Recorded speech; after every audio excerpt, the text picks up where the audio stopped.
Hi students, welcome in our today's session. Students, we are going to learn science 4 chapter, that is disaster management. What is mean by disaster? In your textbook, please observe that picture on page number 26. In your textbook, page number 26, there are pictures.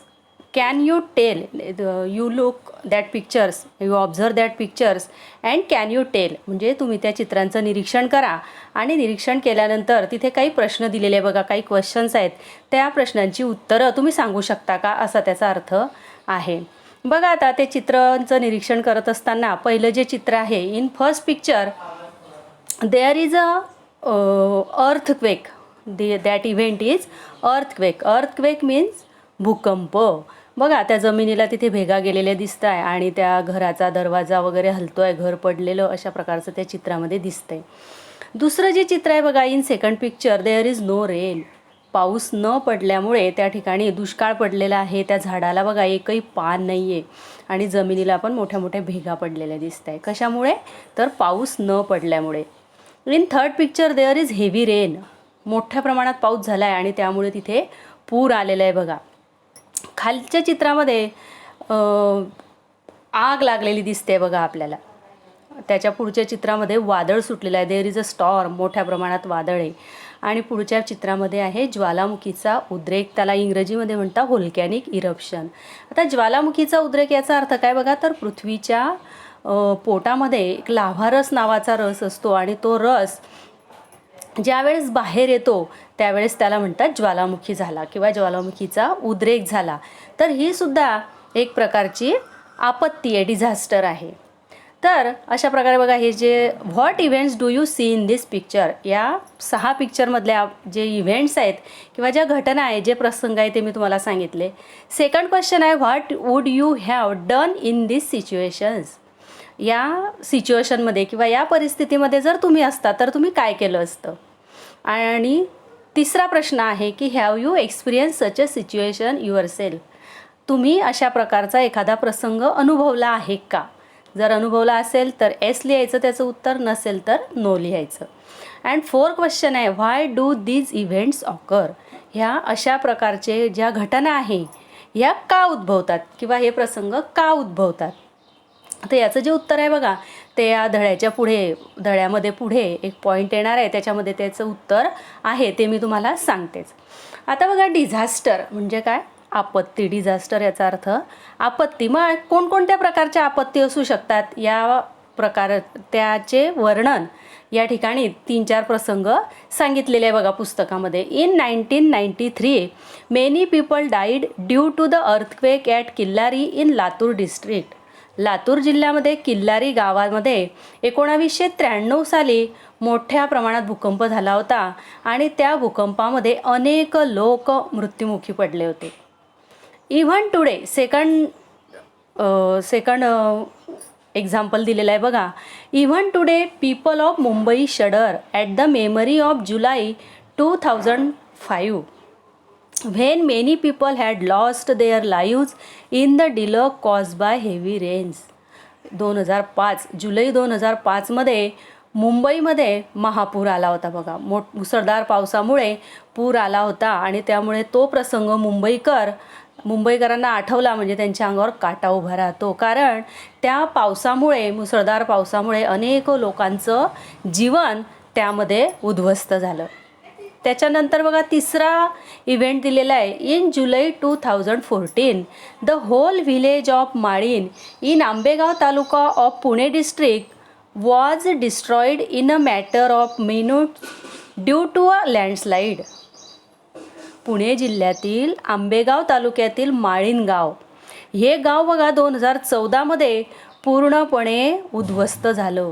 कशामुळे? तर मोठ्या प्रमाणात पाऊस पडल्यामुळे डोंगरकडा कोसळली.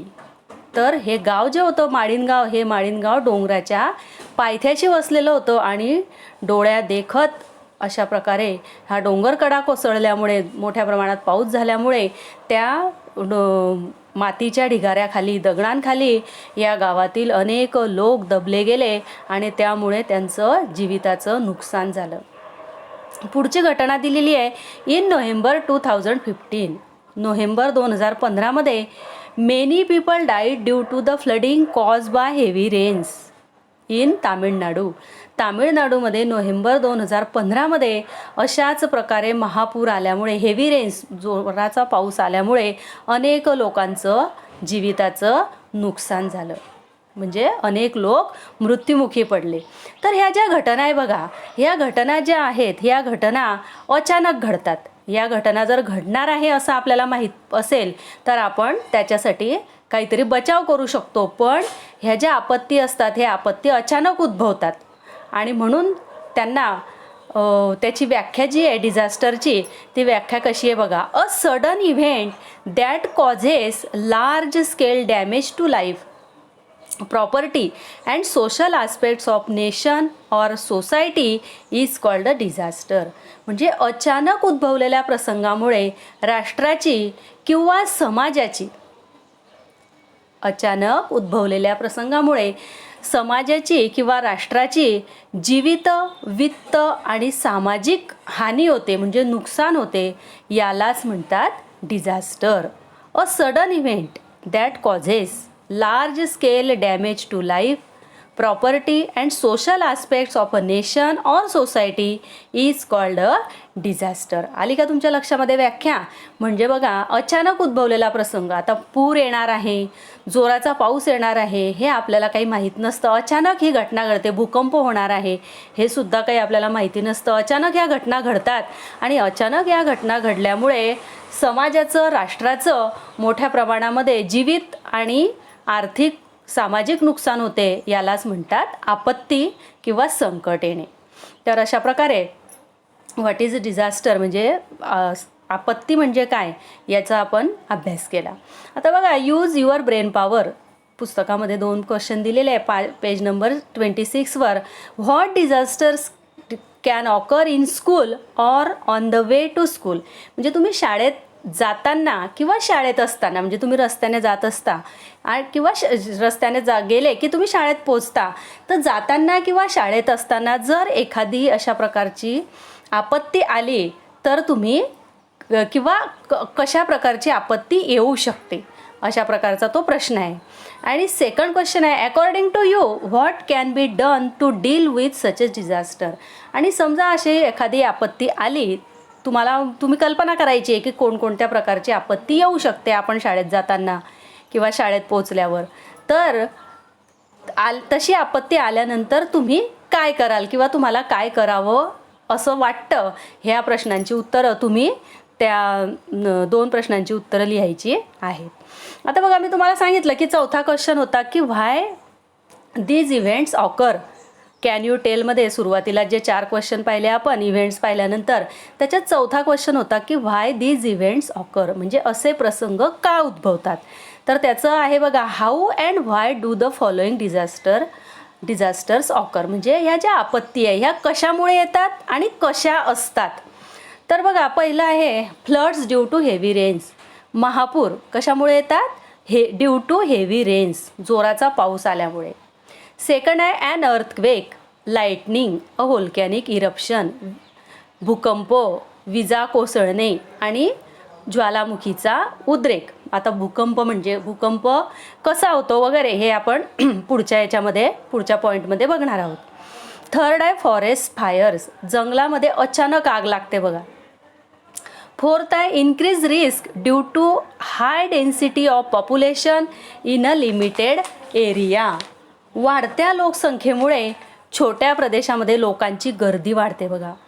छोटा जो प्रदेश आहे, लिमिटेड एरिया जर असेल आणि अशा प्रदेशात जर लोकांची संख्या लोकसंख्या जर वाढली तर त्यामुळे धोक्याची तीव्रता वाढते.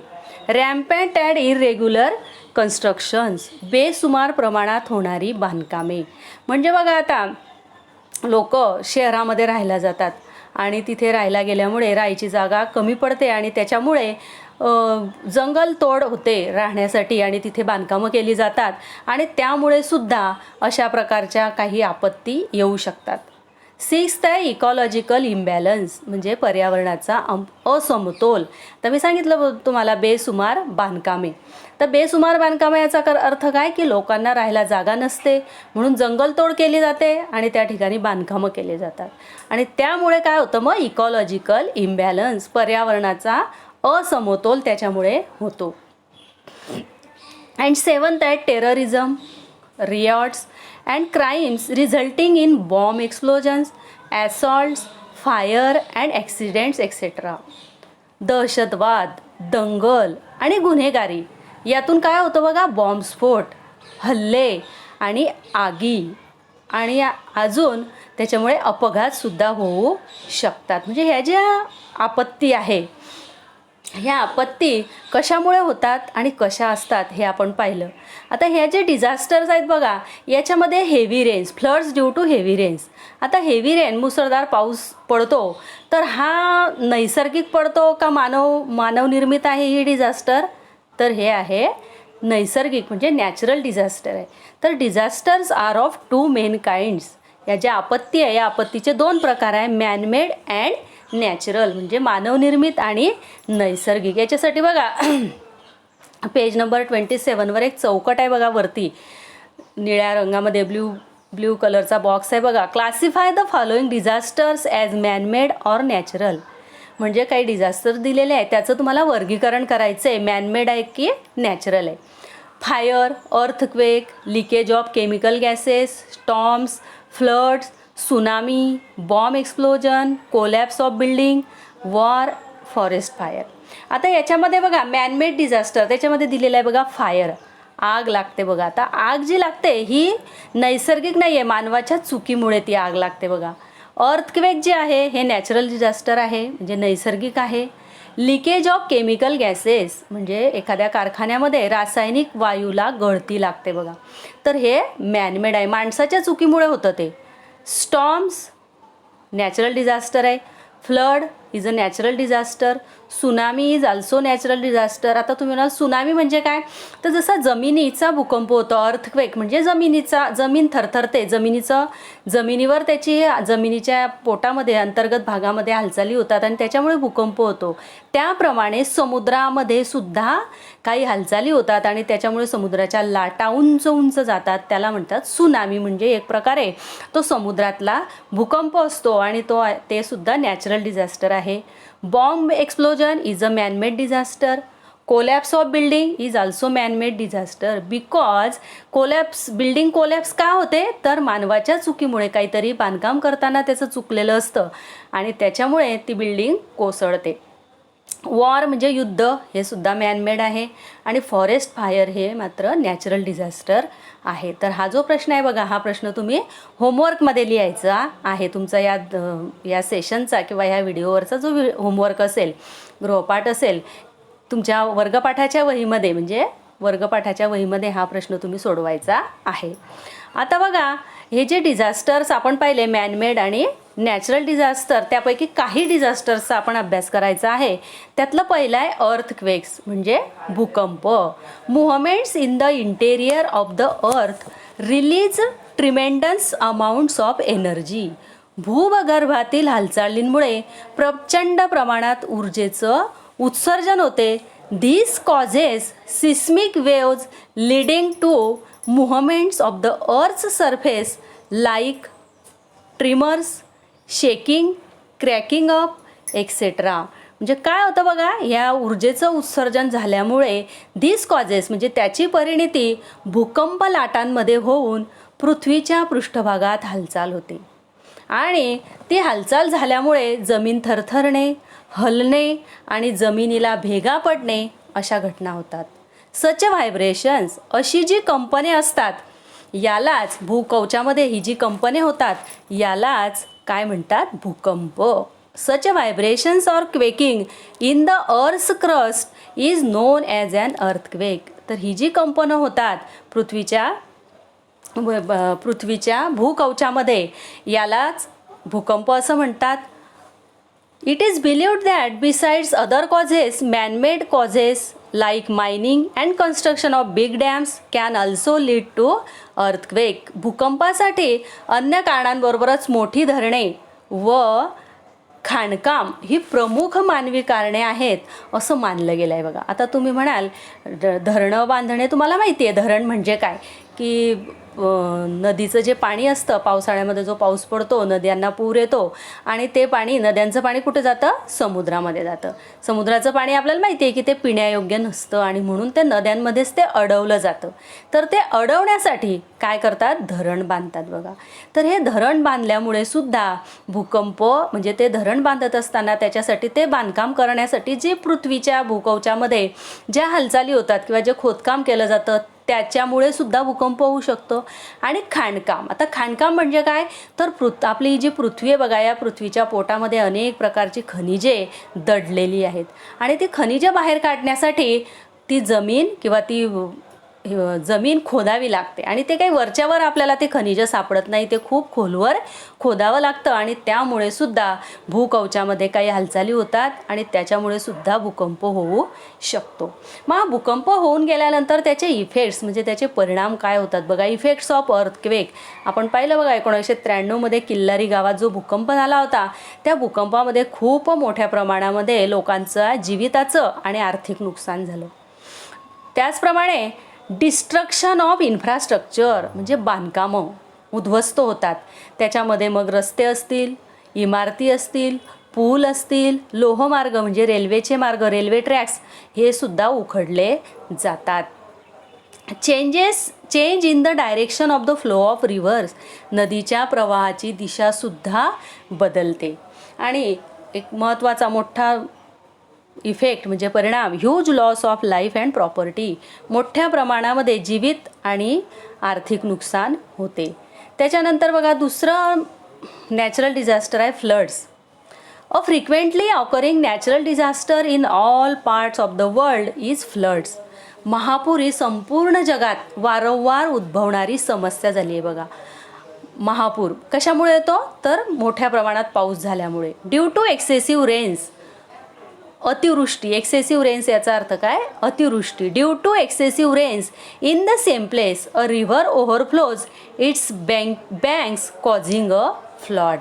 एकाच ठिकाणी अतिवृष्टीमुळे अधिक प्रमाणात जमा होणारं पाणी जे आहे ते नदीच्या पात्राच्या बाहेर जाते आणि कॉझिंग फ्लड म्हणजे महापुराचं संकट त्या ठिकाणी उद्भवते. मग the water drainage system in big cities falls short when there is heavy rainfall.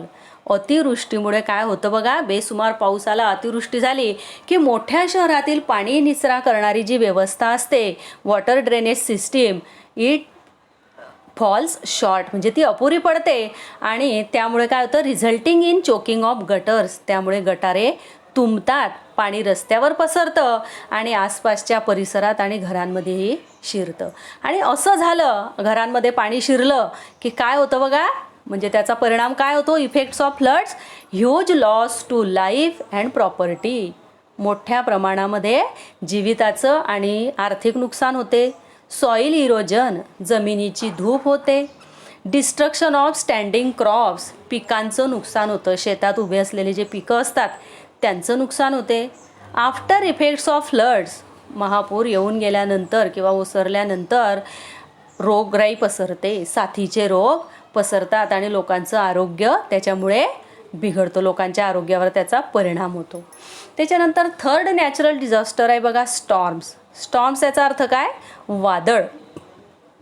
The formation of high and low air pressure belts in the atmosphere causes changes in weather resulting in strong winds or storms. काय होतं बघा वातावरणामध्ये हवेचे कमी अधिक दाबाचे पट्टे निर्माण होतात. हवेचा दाब जो आहे तो हवेच्या दाबाचे पट्टे कमी अधिक प्रमाणात निर्माण होतात.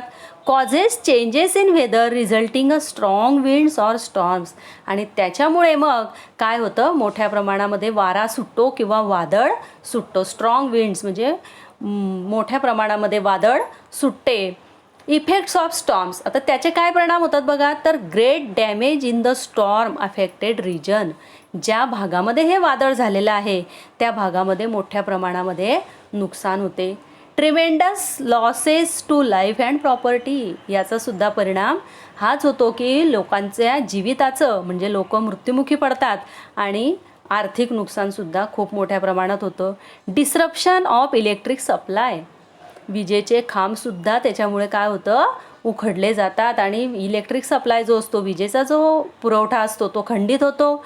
Disruption of transport and communication, दळणवळण आणि संपर्काची जी साधने असतात किंवा संपर्क जो असतो एकमेकांशी होणारा तो सुद्धा तुटतो. म्हणजे मोबाईलचे जे केबल्स वगैरे असतात त्या देखील तुटतात आणि त्यामुळे एकमेकांशी संपर्क तुटतो.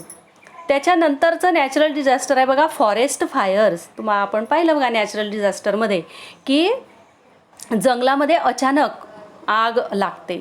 अ forest fire is an uncontrolled fire in a forest.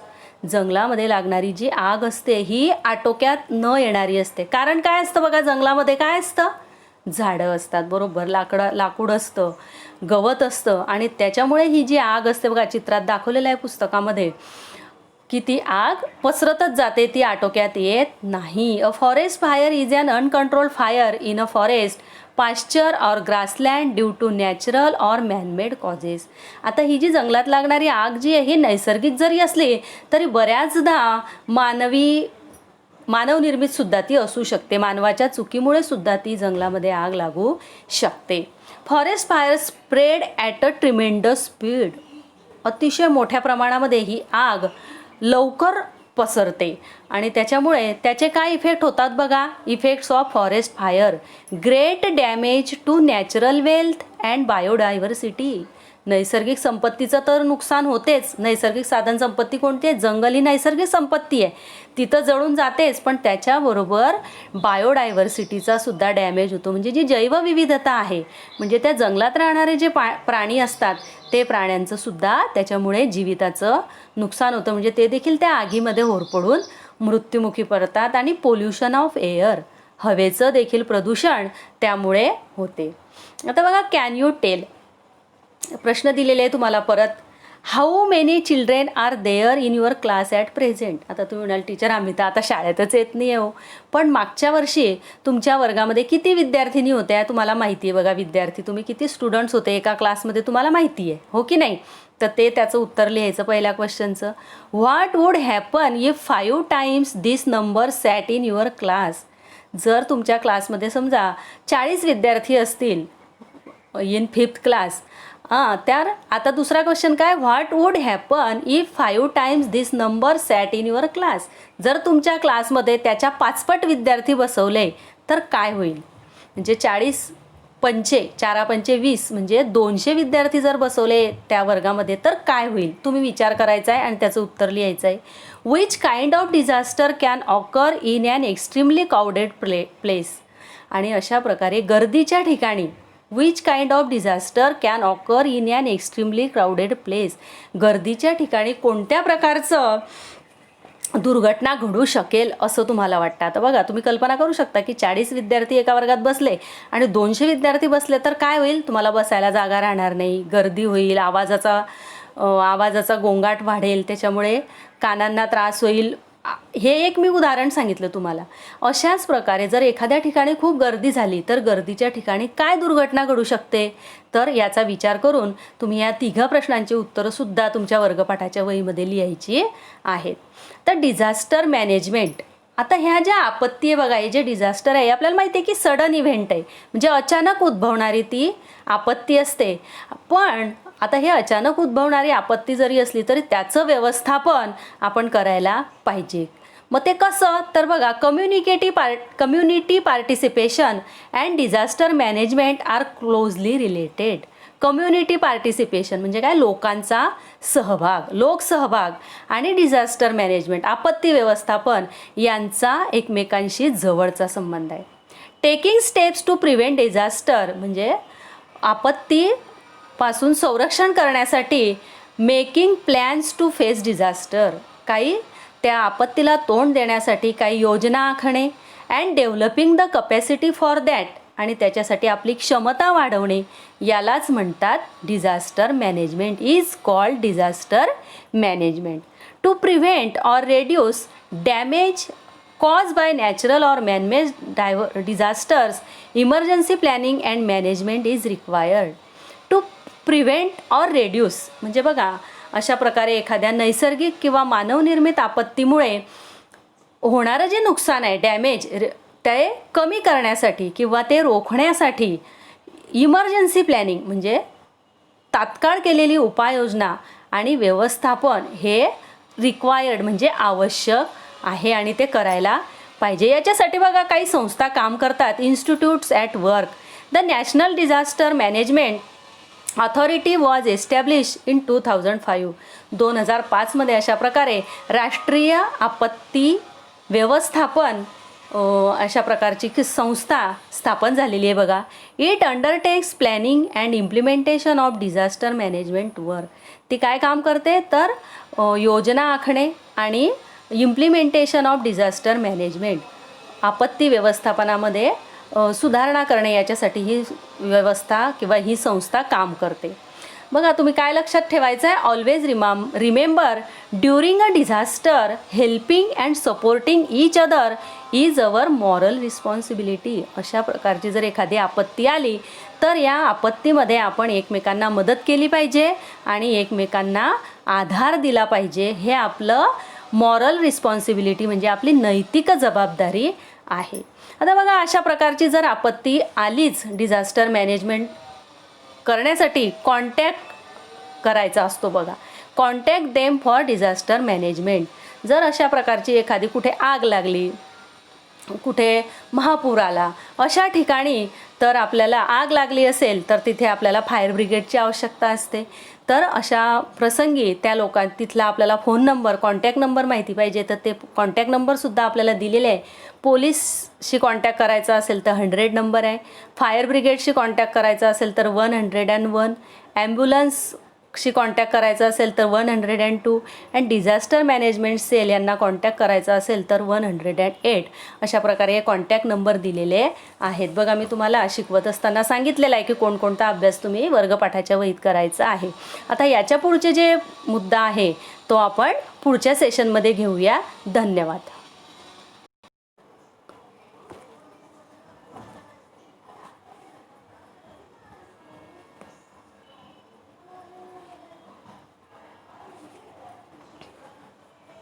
Aditya,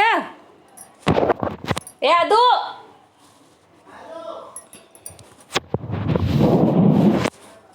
कर बंद लवकर.